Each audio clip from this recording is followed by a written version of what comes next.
we're going to talk about some goodies in this stack of comics. What's up, guys? This is John, and you're watching Old Stuff is Cool. I hope you're having a fantastic summer. I know I have been busy. I actually just watched Superman this past week. It was a fun, action-packed movie. It's definitely got James Gunn's signature absurdist humor, which I know might not be for everyone, but I quite enjoy it. You know, being a fan of the Guardians of the Galaxy movies, this Peacemaker series, the Suicide Squad movie that Gunn did. So this was right up my alley. I might not be the biggest DC fan. I mean, most of the books I present here and things we talk about are Marvel related. But that being said, you know, I am rooting for all comic book projects, things that come to the movie theaters, and I think that the Superman movie served as an excellent launching point for the new DC cinematic universe. I don't have a whole video dedicated to the movie because I'm not that great at deconstructing like that, but I just wanted to share some thoughts. And if you did go out to watch Superman or Fantastic Four, please be sure to let me know what you thought down in the comments below. So today I do have a double haul for you. Both come from my favorite Whatnot seller, Harvey Doss Comics. First up is a video I shot maybe a month ago, possibly longer, where we'll spin the footage around to my tabletop and I'll show you that batch of books. It's a combination of both $1 and $2 books.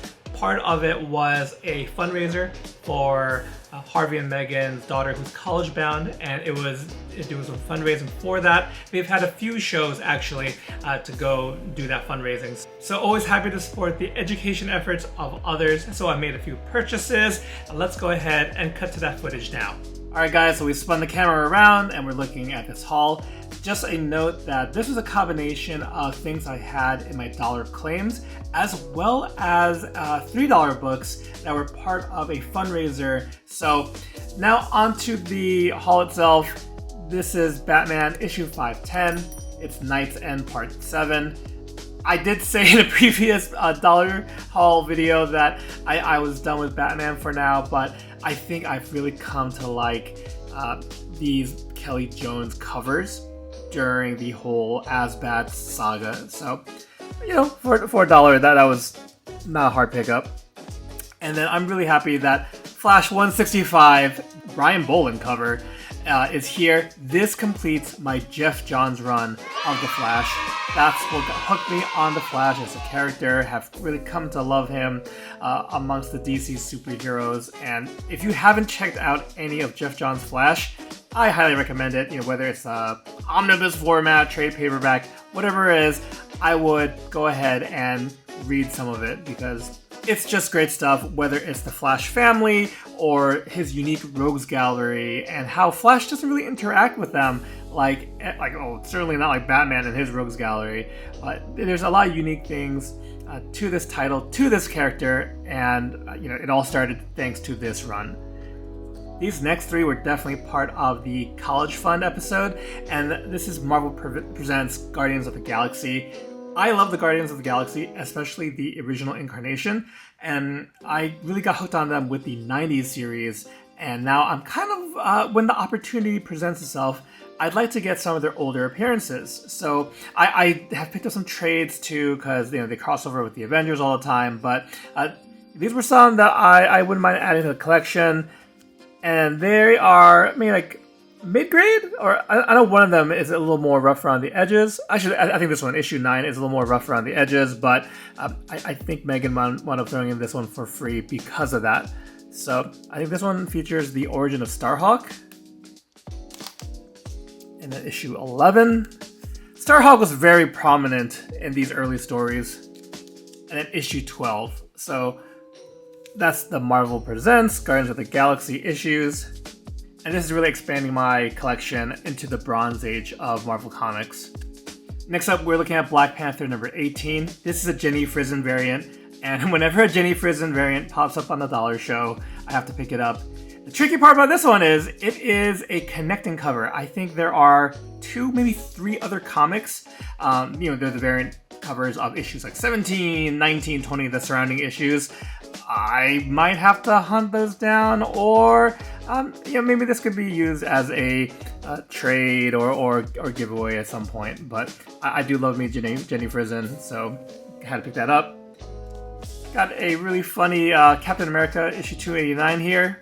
Funny in that it is a Red Skull MODOK amalgamation there. Don't know what's going on. There's also a female Captain America named Bernie America. I'm not really sure what's going on, but there's more comical things happening here because if you look in the corners here, beware, it's Assistant Editors Month, which they would always, for some time, when it was Assistant Editors Month, it'd usually be very tongue-in-cheek, a little wackier than normal. At least the cover goes, as so there's some Cap. Then we've got some X-Men related books. Bishop issue 1, foil goodness of the 90s. I don't know if I owned this prior. I don't think so, because I kept most of my 90s X-Men books. So this is a mini-series that I think I can certainly complete via dollar show.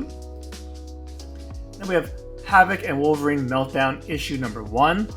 I picked up issue 2 when I was at the Three Men in the Basement comic swap, so I think I have one more to go there. And then, last but not least, from this X-Men pile is Wolverine issue number 93. I'm collecting issues 1 to 100. And this one has a great cover by Adam Kubert featuring Juggernaut facing off with Logan. I just realized there's going to be a lot of John Romita Jr. in today's pickup. And I've been liking a lot of his covers in this 80s, 90s period.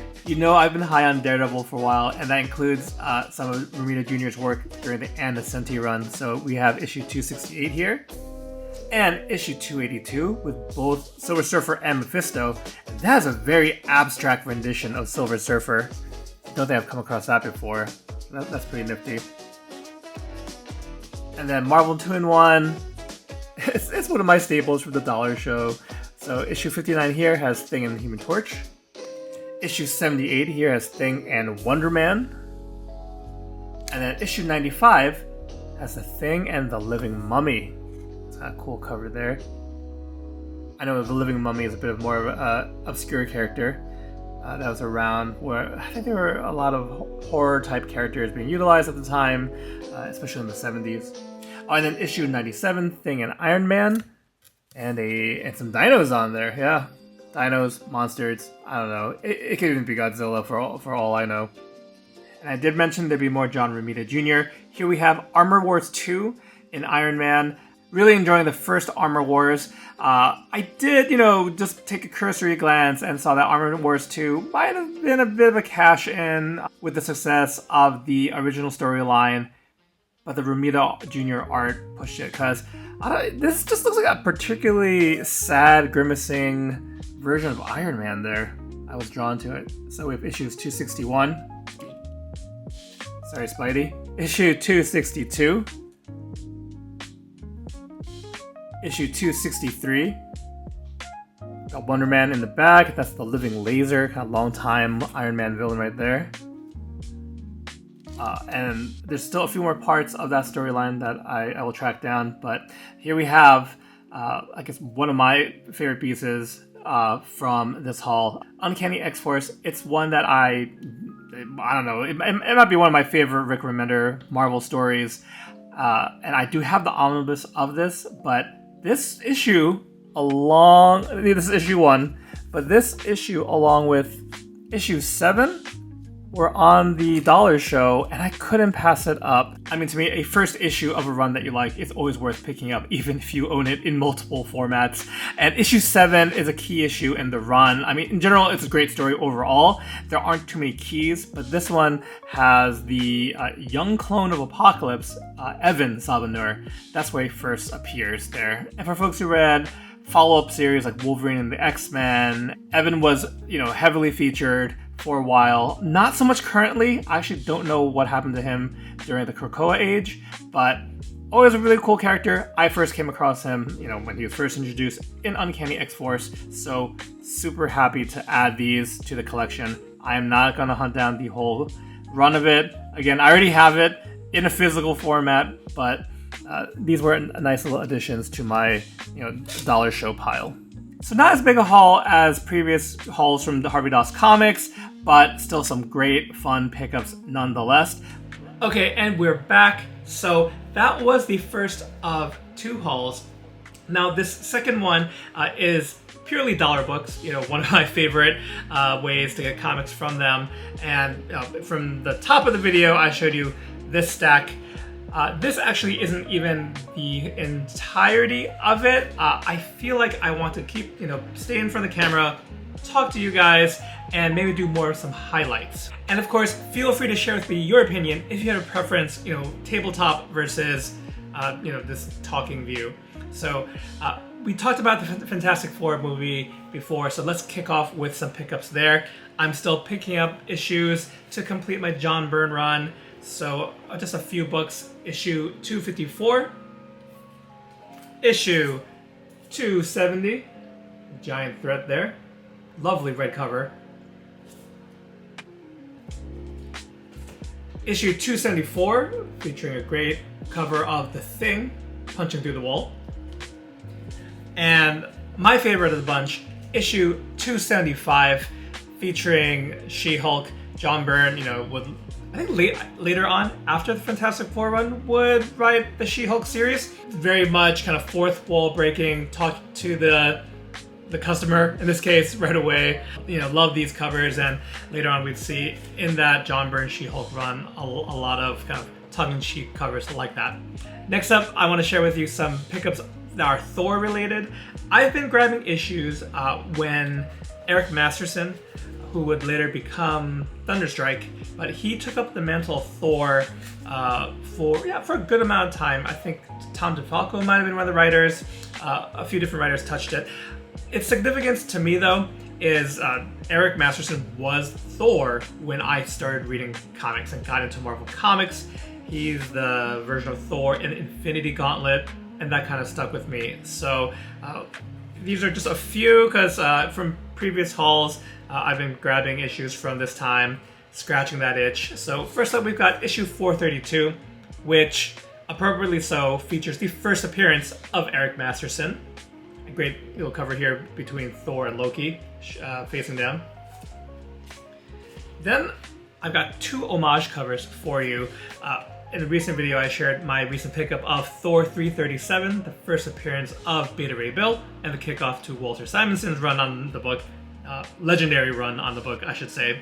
So here we have Thor 451, and the character of this introduces the character of Bloodaxe, and I don't think the character is in use right now, but what's more important is the actual the homage of issue 337. Very cool here, kind of, cutting into the Thor logo, and also issue 452, which mirrors the cover of 338 with Thor and Beta Ray Bill facing off. So some cool Thor issues there. And trying to keep with this snappy pace here, next we've got some Iron Man. And I don't know what the appeal of Iron Man is. I think it's multifaceted. The thing that really got me into collecting the Iron Man solo series was getting some issues of Armor Wars, the original Armor Wars. As well as a affinity for War Machine and introduction to War Machine. So I've continued to pick up interesting covers or kind of notable issues. I use that term notable fairly flexible, with some flexibility. So for example, issue 152, fantastic cover. The main thing of note here is the introduction of Tony's stealth Iron Man armor. And then because we're talking about Armor Wars, I had to get Armor Wars 2. I did hear that it's not as strong as the original. I mean, often sequels are hard to live up, but what really stuck out to me here were John Romita Jr.'s pencils, and I really like his rendition of Iron Man. Kind of like a grimace almost, as it were. Here we have issue 258. I'm holding a bunch here. Issue 259. I do believe that this hulking green armor is Titanium Man. We have issue 260. It's the Living Laser. Issue 264. issue 265, the fun cover there. And issue 266. So that completes my run on Armor Wars 2. I do want to read like these dollar books I've amassed this past year and kind of read them before adding more to it. And that, you know, that goes for Iron Man. I think that goes for Thor as well. I pulled the plug for the time being on some other series, which I think were very impulse buys, and I still haven't gone around to reading it to see if I want to collect more stuff like Dazzler. I mostly think of Dazzler, but there's some other series. I think, New Warriors as well, which I just have nostalgia for and features Mark Bagley art. I am trying to slow down my purchases, so before where I was getting probably these boxes like once or twice a month, I'm trying to slow down to once a month or even once every other month. But sometimes, like with this next set of pickups, we're talking about X Factor, and I want to, rebuy Peter David's run on X Factor, and today we completed that. We have the remaining issues I needed. It feels good. I just need some annuals, but that is kind of periphery to the main series.